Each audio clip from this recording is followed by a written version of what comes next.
Loi de la résurrection, la paix, la foi et la vie. Évangile selon Jean, chapitre 20, versets 26 à 31. 8 jours après, les disciples de Jésus étaient de nouveau dans la maison, et Thomas avec eux.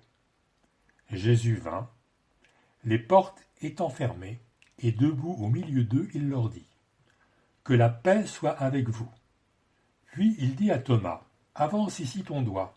Regarde mes mains. Avance aussi ta main et mets-la dans mon côté, et ne sois pas incrédule, mais crois. » Thomas lui répondit : « Mon Seigneur et mon Dieu. » Jésus lui dit : « Parce que tu m'as vu, tu as cru.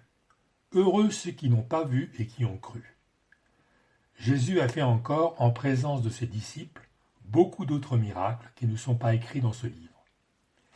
Mais ceci est écrit afin que vous croyiez que Jésus-Christ est le Christ, le Fils de Dieu, et qu'en croyant, vous ayez la vie en son nom. Alléluia. Que le Seigneur ressuscité vous donne à vous et à vos familles des bénédictions et une paix profonde.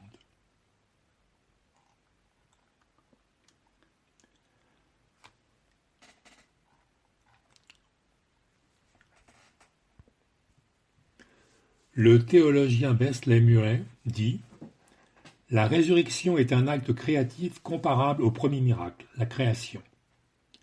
Parce qu'à travers Jésus-Christ ressuscité, le canal de la vraie vie a été ouvert du ciel à tous ceux qui croient en lui. Par Jésus-Christ qui est apparu après la résurrection, nous sommes libérés du péché, nous connaissons Dieu et nous vivons en communion avec Dieu pour toujours. Croyez-vous au Seigneur ressuscité ? Alors croyez-vous que vous serez ressuscité comme Jésus ? Plus précisément, si vous et moi entendons l'opinion du médecin selon laquelle nous allons bientôt mourir, quelles seront nos réactions ? Seriez-vous vraiment heureux de rencontrer Jésus après la résurrection ? Vous inquiéteriez-vous car vous n'êtes pas sûr si Jésus va vous rencontrer ? Auriez-vous peur de la mort elle-même, ou bien seriez-vous trop triste pour la famille et les amis dont vous allez être séparés ? Depuis 10 ans, je suis pasteur de l'aumônerie protestante pour les hôpitaux nationaux de Paris. Pendant 8 ans, j'ai servi l'aumônerie à mi-temps en parallèle du ministère pour notre Église. Et depuis 2 ans, je travaille à plein temps pour les hôpitaux. Entre-temps, j'ai vu de nombreux patients en phase de la mort et j'ai discuté avec eux.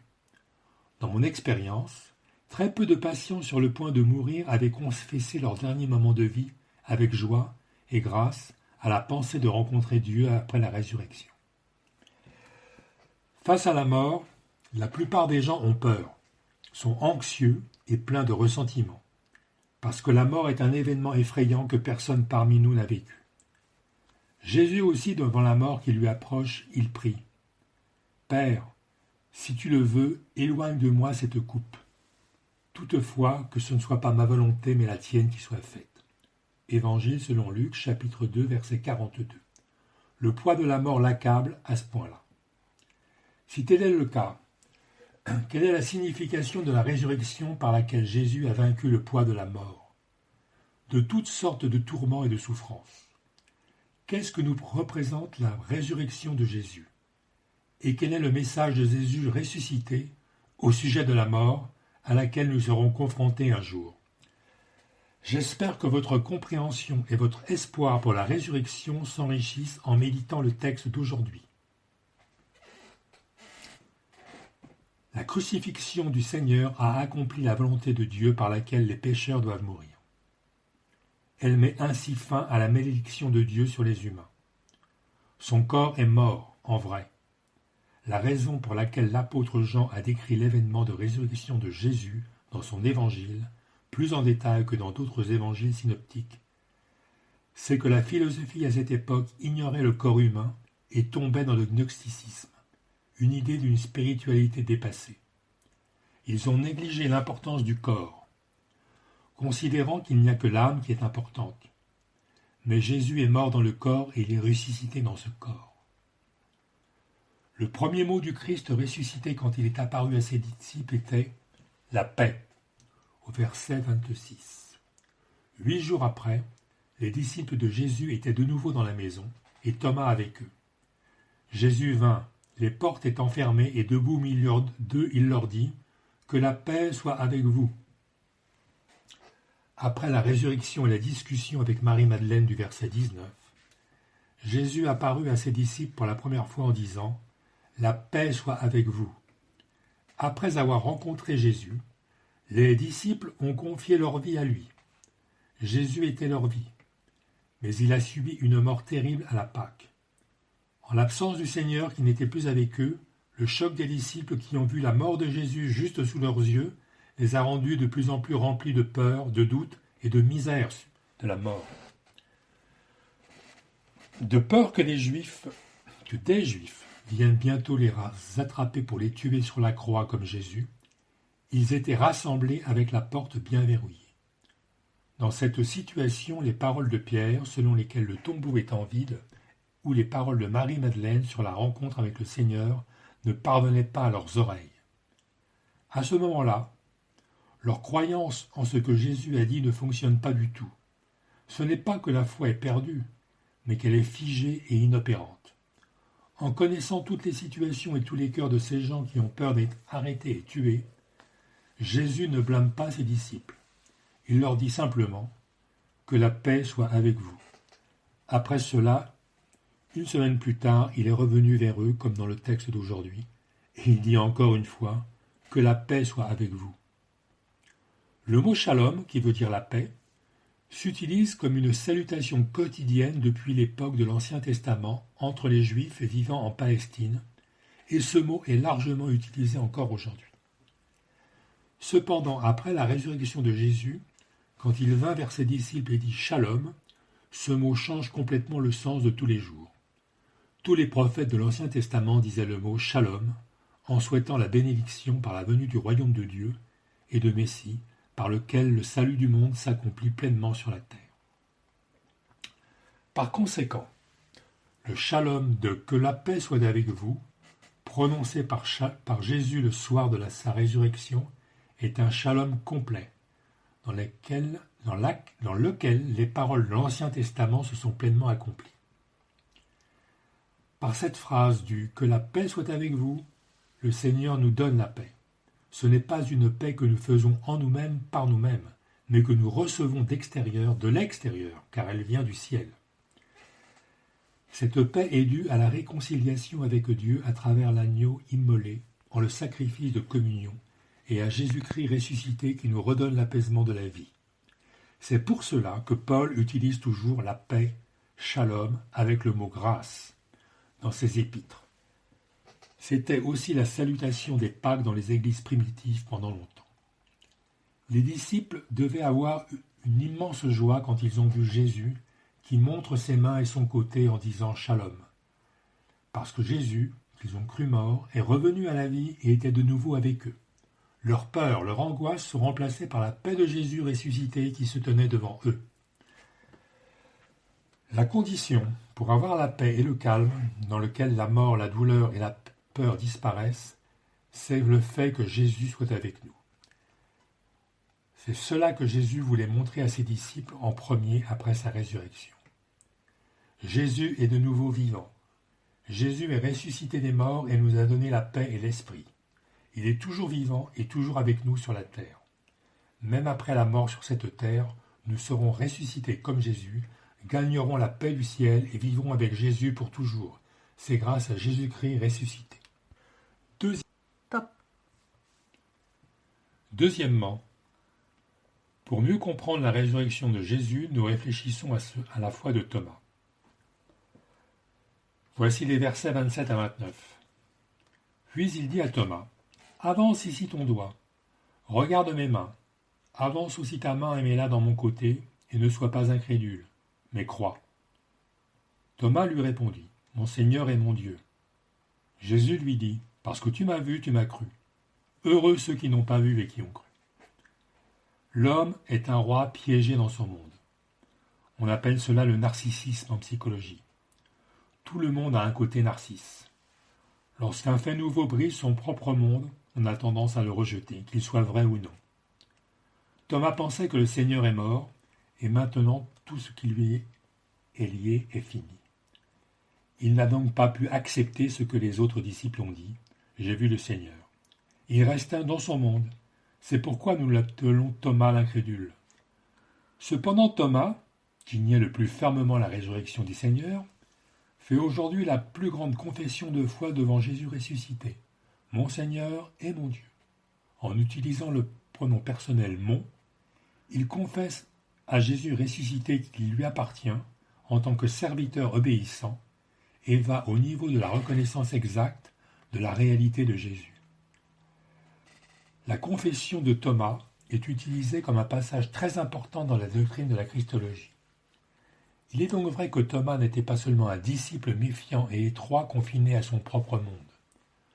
Dans le chapitre 11 de l'Évangile selon Jean, Jésus veut aller en Judée après avoir écouté la nouvelle que Lazare est malade et meurt. Mais les disciples le retenaient. Au verset 8, les disciples lui disent « Rabbi, les Juifs t'ont récemment cherché à te lapider, et tu y retournes. » Contrairement aux disciples qui voulaient dissuader Jésus de ne pas y aller, Thomas dit au verset 16 « Sur ce, Thomas, appelé Didyme, dit aux autres disciples « Allons, nous aussi, afin de mourir avec lui. » Les disciples de Thomas voient de leurs yeux Lazare, mort 4 jours après, revenir à la vie. Nous pouvons tous imaginer le frisson des témoins de ce retour à la vie, ainsi que de Jésus qui a ressuscité le mort. Et peu de temps après, Jésus célèbre la Sainte Seine. Dans le chapitre 14, versets 3 à 4, il dit aux disciples « Donc, si je m'en vais et vous prépare une place, je reviendrai et je vous prendrai avec moi, afin que là où je suis, vous y soyez aussi, et où je vais, vous en savez le chemin. » Au verset 5, Thomas lui dit « Seigneur, nous savons où tu vas, comment en saurions-nous le chemin ?» Thomas était un homme franc et passionné. Quand il ne comprenait pas ce que dit Jésus, il demandait sans hésiter, même sur la vie postérieure. À cette question que Thomas pose, Jésus répond par cette phrase célèbre. Jésus lui dit « Moi je suis le chemin, la vérité et la vie. Nul ne vient au Père que par moi. » Après cela, Thomas et ses disciples fuient tous. Voyant Jésus se tenir à la cour de Pilate et finalement être exécuté sur la croix. Mais quelques jours plus tard, lorsque certains de ses disciples ont dit que le Seigneur était ressuscité, il était difficile pour Thomas de croire. À Thomas, Jésus a dit « Avance ici ton doigt, regarde mes mains, avance aussi ta main et mets-la dans mon côté. » Il n'y a aucune preuve que Thomas a réellement touché Jésus, et Jésus n'a nullement condamné nulle part que Thomas est incrédule. Au contraire, après l'ascension de Jésus, il devient un disciple béni qui croit sans voir et qui est martyrisé en prêchant l'Évangile en Inde. Thomas a vu Jésus ressusciter Lazare du tombeau, mais il n'a pas réalisé ce qu'était Jésus, même après avoir vu le Seigneur qui commande la mort. Pourtant, il cherchait à comprendre les sujets difficiles à saisir en lui posant des questions. Et puis, il s'est enfui parce qu'il avait peur, malgré sa faveur et sa loyauté pour Jésus. Il a été emprisonné de sa propre vision du monde, selon laquelle Jésus mort ne reviendra jamais à la vie. Mais après avoir vérifié que la personne en face de lui est Jésus, ce réaliste comprend et confesse finalement qu'il est son Seigneur et son Dieu. À qui ressemble ce Thomas ? C'est vrai. Il est comme la plupart des chrétiens avec ardeur, comme vous et moi. Qu'est-ce que la foi ? Qu'en pensez-vous ? La foi, c'est l'interprétation de la parole de Dieu. Cette foi nous amène à découvrir que Dieu qui existe au milieu de la parole. Jésus a déjà parlé à Thomas et à ses disciples de sa résurrection à plusieurs reprises.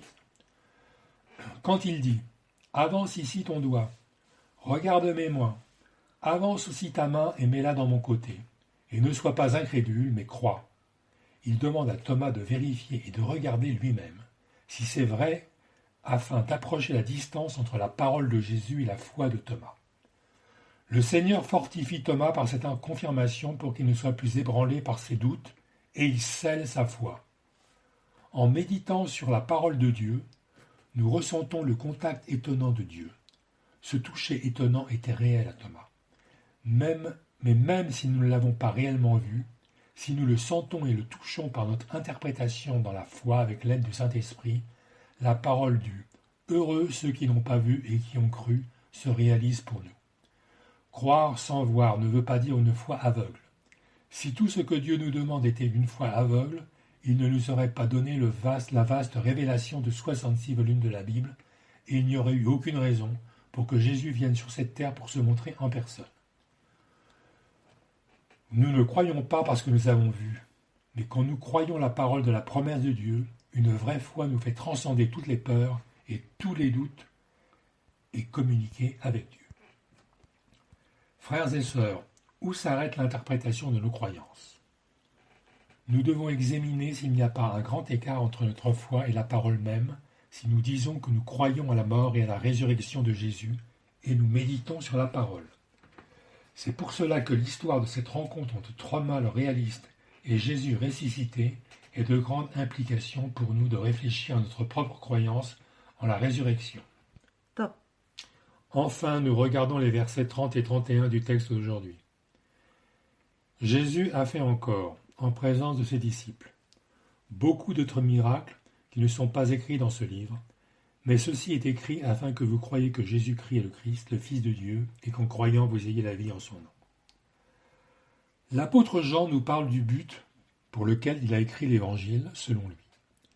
C'est justement pour nous faire croire que Jésus est le vrai Fils de Dieu vivant, et pour nous faire vivre une vraie vie fortifiée et aidée par le Seigneur qui est vivant maintenant. Quand nous disons la vie fortifiée et aidée par le Seigneur, la vie signifie l'état vivant, l'opposé de la mort. Concernant la mort, saint Augustin dit la vérité. Quand nous sommes nés, nous commençons à mourir, et quand nous commençons à vivre, nous commençons à mourir. La mort est le problème le plus évident pour nous aujourd'hui. Elle s'approche à tout le monde d'une manière égale, et personne n'a qu'un moyen de s'en sortir. N'a aucun moyen de s'en sortir. Tout le monde sait que c'est inévitable. Mais la mort provoque des tensions existentielles dans nos vies à cause du désir humain de continuer à vivre. En fait, la mort d'un proche est une histoire complètement différente. Ce n'est plus une question métaphysique, religieuse ou philosophique. Elle s'accompagne d'une douleur indescriptible devant l'obligation d'accepter le deuil et à faire face à la perte d'un être cher. C'est pourquoi il y a étonnamment beaucoup de gens qui croient simplement que leur vie actuelle est immortelle pour oublier cette réalité. Le concept de mort n'est pas le même pour les chrétiens et pour le reste du monde. Nous avons l'espoir de la vie éternelle et nous avons foi en la vérité sur la résurrection de nos corps et de nos âmes au jour du jugement. Pour nous, la mort se transforme en Christ et devient simplement un état de sommeil. Néanmoins, même nos croyants essaient d'éviter autant que possible de parler de ce sujet et de la souffrance. Romains chapitre 5 verset 12 dit « C'est pourquoi, de même que par un seul homme le péché est entré dans le monde, et par le péché la mort, et qu'ainsi la mort a passé sur tous les hommes parce que tous ont péché. Dieu n'a jamais inclus la mort par le péché humain dans son plan de création. Dieu nous a créés pour donner la vie éternelle aux âmes et aux corps humains. Cependant, par le péché humain qui a rejeté la grâce, la mort est devenue inévitable. Et Dieu a envoyé son Fils sur cette terre comme bouc émissaire de la Pâque pour nous sauver du péché et de la mort et nous en faire revivre. Cet agneau a vaincu la terrible mort sur la croix, a payé la pénalité pour tous nos péchés, et ressuscité le troisième jour pour que beaucoup d'enfants du Seigneur puissent avoir la vie. Cette vie fait référence à la vie éternelle, une vie éternelle et immuable, mais cela signifie aussi la vie durant laquelle nous vivons sur cette terre avec le Christ qui vit en nous. Nous sommes les enfants du Seigneur qui vivons la vraie vie éternelle en Christ sur cette terre, la vraie vie avec Jésus-Christ qui a vaincu la mort et qui est apparu ressuscité aujourd'hui pour nous parler. C'est notre force et notre puissance d'être le peuple du Seigneur qui est la vie éternelle, qui surmonte pleinement la peur et la mort. Lui-même, Jésus nous a donné la paix et a voulu que nous pensions et pratiquions à nouveau notre foi à travers l'histoire de Thomas. En fait, il n'y a qu'un seul point dans ses recherches à nous donner la vie éternelle à travers la résurrection. Il veut nous parler d'une relation renouvelée avec Dieu. Nous qui croyons au Seigneur Jésus-Christ ressuscité et mort, sommes maintenant unis au Christ. Quand Dieu le Père nous voit, il nous voit comme ses enfants en étant un avec le Christ, le Fils unique. Tout ce qui est à Dieu, le Père, appartient au Fils Jésus-Christ. Lorsque nous sommes unis au Fils, tout ce qui est à Christ nous appartient et nous participons à la gloire et à la divinité de Dieu. Chers frères et sœurs, pour nous les chrétiens, mourir, c'est comme enlever les vêtements extérieurs du corps. Bien sûr, il peut y avoir du chagrin que nous rompions physiquement avec notre famille et nos amis, mais si nous nous retrouvons en allégresse d'être pleinement unis au Christ et de participer à la gloire de Dieu, ce chagrin doit être bref et le poids de la peur doit être allégé. Pour ceux qui ont réalisé cette merveilleuse loi de la résurrection, il n'y a ni peur ni anxiété, quoi que disent les autres. Au contraire, nous ferons un pas de plus dans la foi, avec les bénédictions de la précieuse vie éternelle, avec paix, joie et action de grâce. Actuellement, nous passons une période difficile. Nous ne savons pas quand nous pourrons reprendre une vie normale, mais je suis convaincu que cette situation, ou bien même la mort, ne pourra pas nous séparer de Jésus-Christ ressuscité si nous, ayant reçu la paix, supportons bien l'épreuve de la foi et nous efforçons de vivre chaque jour avec le Seigneur qui a le pouvoir de la vraie vie. Je prie pour la grande paix du Seigneur garde cette semaine notre communauté d'Église unie en Christ, ressuscité de la mort et vivant encore aujourd'hui.